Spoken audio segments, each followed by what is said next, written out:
Koliko god veliko u ovom trenutku bilo naše zadovoljstvo uspješnim okončanjem projekta vjetroelektrane, mi već sada gledamo naprijed, jer za ovu lokaciju imamo još veće planove.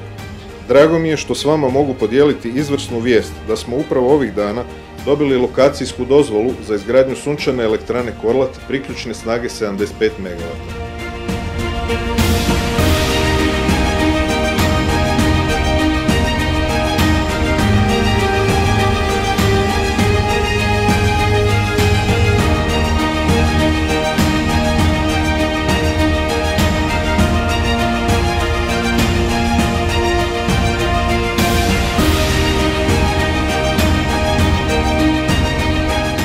Ono što je posebno važno je da se ovo današnje puštanje u rad zbiva u trenutku i u tjednu u kojem se obilježava Svjetski dan obnovljivih izvora energije.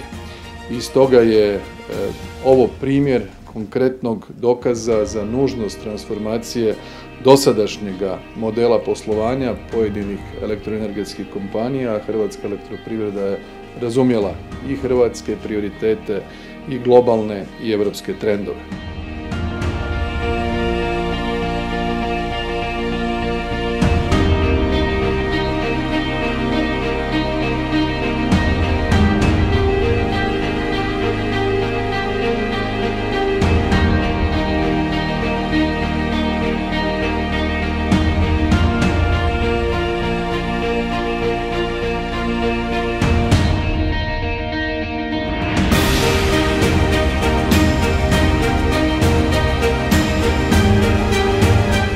Za uspješno ostvarenje postavljenih ciljeva dragocjena nam je suradnja i poticajna podrška Vlade, kod koje smo uvijek, a posebno kod vas, gospodine predsjedniče Vlade, imali puno razumijevanja za nezamjenjivu ulogu Hrvatske elektroprivrede kao pokretača hrvatskog gospodarstva.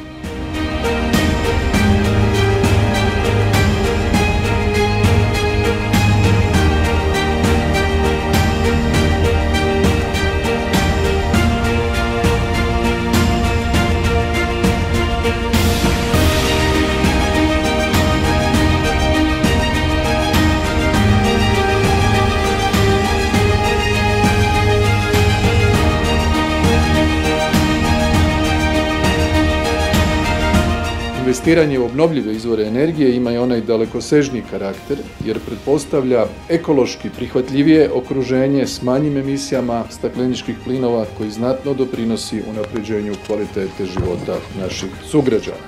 Ovaj hibridni energetski park dokazuje da je HEP u korak sa globalnim i europskim trendovima.